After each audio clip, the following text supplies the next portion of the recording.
One belief determines whether change becomes your dance partner or that unwanted, annoying house guest that keeps showing up uninvited.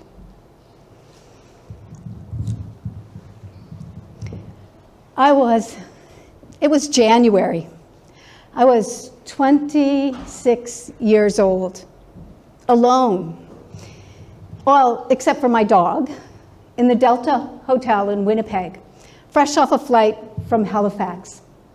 I just left my home, my family, my friends, my job to take a position in northern Manitoba. I remember sitting on the bed. I had one hand on the phone and the other hand on my dog's head as he rested it on my lap. I needed to call home, but I was a little scared because I knew my mother would cry and say, "Just come home, sweetie." And in that moment, I thought, I might. Instead, in that quiet moment, alone, scared, cold, and uncertain, change became my lifelong dance partner. I didn't know it then, but that day would set me on a course to develop an approach to change that shows people how to take change from a hurdle to be overcome to the way for growth, stability, balance, and calm in the midst of uncertainty. That approach, the Readiness Mindset. It flips the script on the belief that people resist change. Change becomes your dance partner and you the choreographer. Let's do a little test. Raise your hand if you can think of anybody at all, that you would describe as resistant to change. Yeah. The idea that people resist change has become embedded in our thinking. We talk about it as if it's a fact. It's not. Resistance, as most people and most leaders in particular describe it, is a myth. I started my career helping individuals embrace change, to create healthier lifestyles, make decisions that their future self would celebrate, and prevent disease. I then started working with organizations, and I saw them spending hundreds of thousands of dollars on changes that weren't sticking and creating burned out, cynical employees, often making things worse instead of better. The belief that people resist change is tricking leaders and individuals into seeing resistance where there is none and leading to all kinds of inappropriate actions that creates a toxic cycle of change. So, what does it look like when change becomes your dance partner? It looks like the frustrated healthcare manager who was re-energized when she stopped asking, how will we manage the resistance? And started asking, what is needed to prepare people for these changes?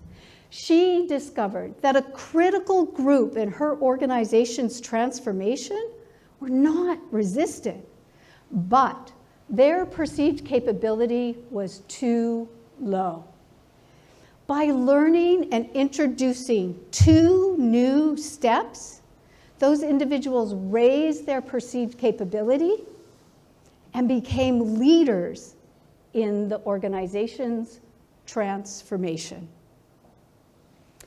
Letting go of the belief that people resist change isn't about surrendering control.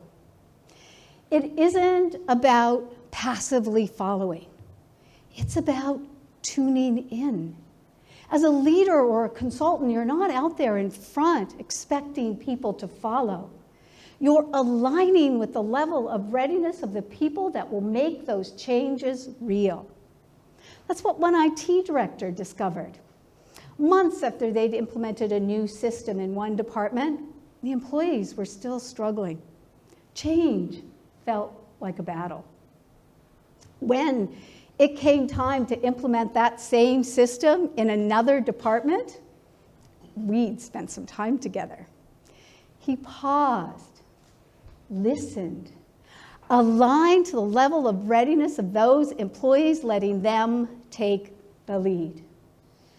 2 days post go live of that system, those employees were like, we got this.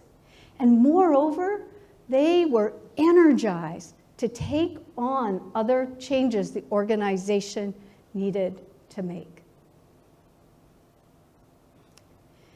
Since change became my dance partner on that cold day long ago, I have helped hundreds use this approach and learn to dance with change.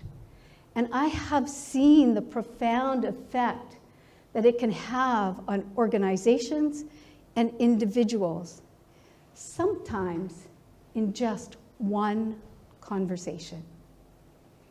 He was a 50-plus-year-old engineer. He was scared and he was angry because his company was closing his division. And for the second time in 3 years, he would be unemployed.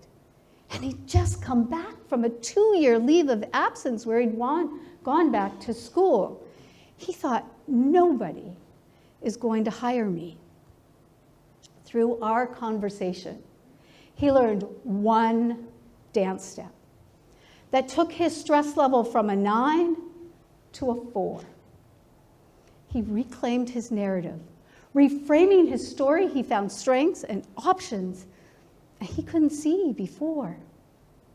When I checked in with him a month later, he was happy. He'd found an even better job and was confident he could take on any of the changes that came his way. What would be possible if you, your clients, your organization had change as a dance partner instead of that annoying, unwanted house guest?